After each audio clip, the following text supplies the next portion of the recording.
long time ago, when your parents were learning how to parent, there were a whole lot of psychologists very busy running rats through mazes.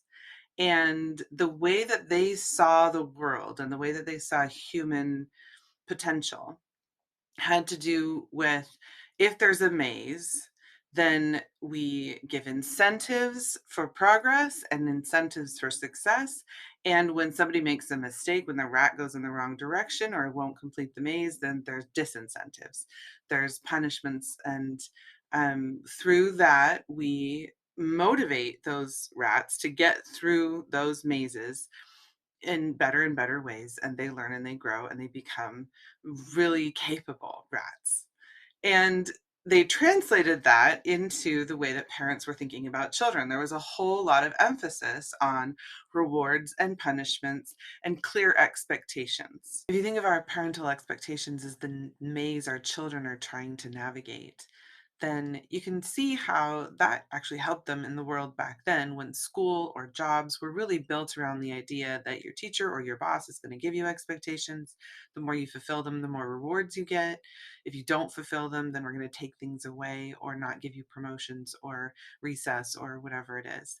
The problem with that is that rewards and punishments have a tendency to put you and me into an adversarial relationship with our children if things aren't going well. So if they're fulfilling expectations, then we feel really good. But if they're not and the punishments start to roll in, then we become at odds with them and they're resentful and frustrated and we're overwhelmed, resentful and frustrated probably too. And then we're working against each other, or it feels like we're working against each other. And the escalating punishments have a tendency to undermine trust. And that's a really sad side effect of using rewards and punishments as leverage and motivation to get children to do the thing that we want them to do.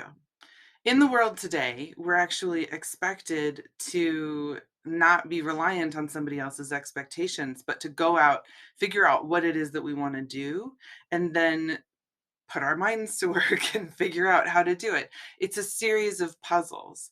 And it's less about what someone else wants, it's a whole lot about our own goals.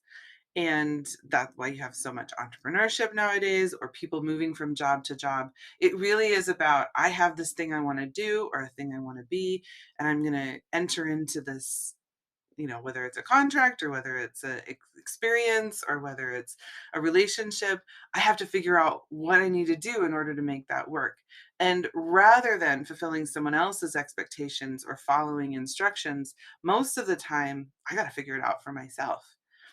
I have to come up with my own expectations for my relationships or for my work or for whatever it is that I'm doing. And those are puzzles I have to solve. What skills do I need?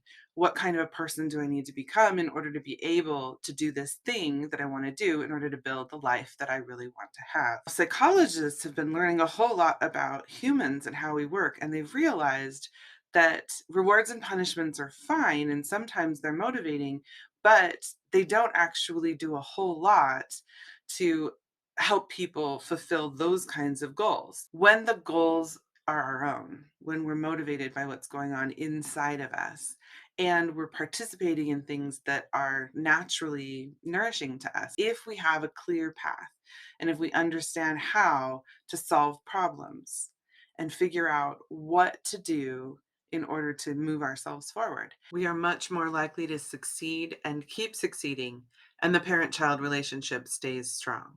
And so, parenting advice has shifted away from my child's doing this, I don't want them to do that. What rewards and punishments should I impose?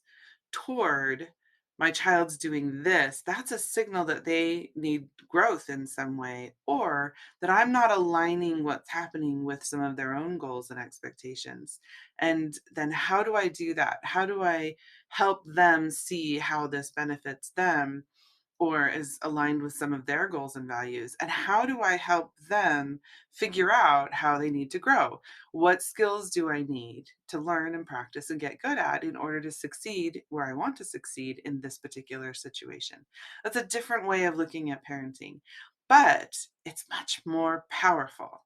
and valuable, especially in the future that we have now, where things are up in the air a lot and people are going to have to figure out, puzzle through, understand themselves and how they work in a situation, and then figure out how to make that situation work for them.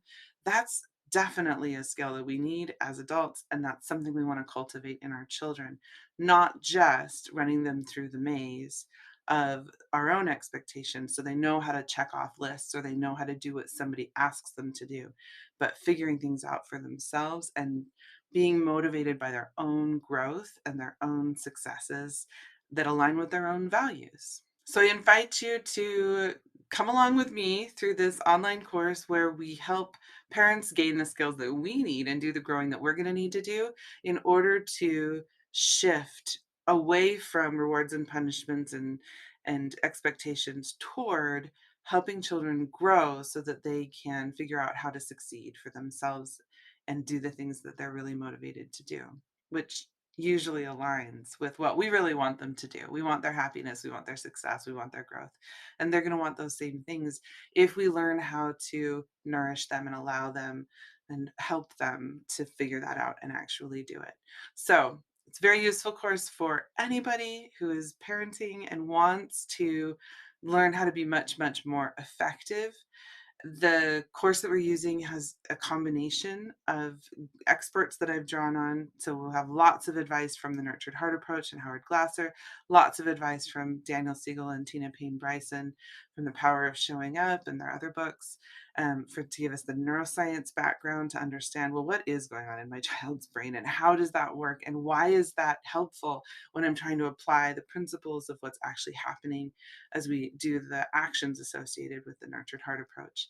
And we're actually bringing in a few other experts, and all together, this group of experts is going to be very, very helpful in shifting toward a growth oriented approach to parenting rather than a rewards and punishments approach to parenting.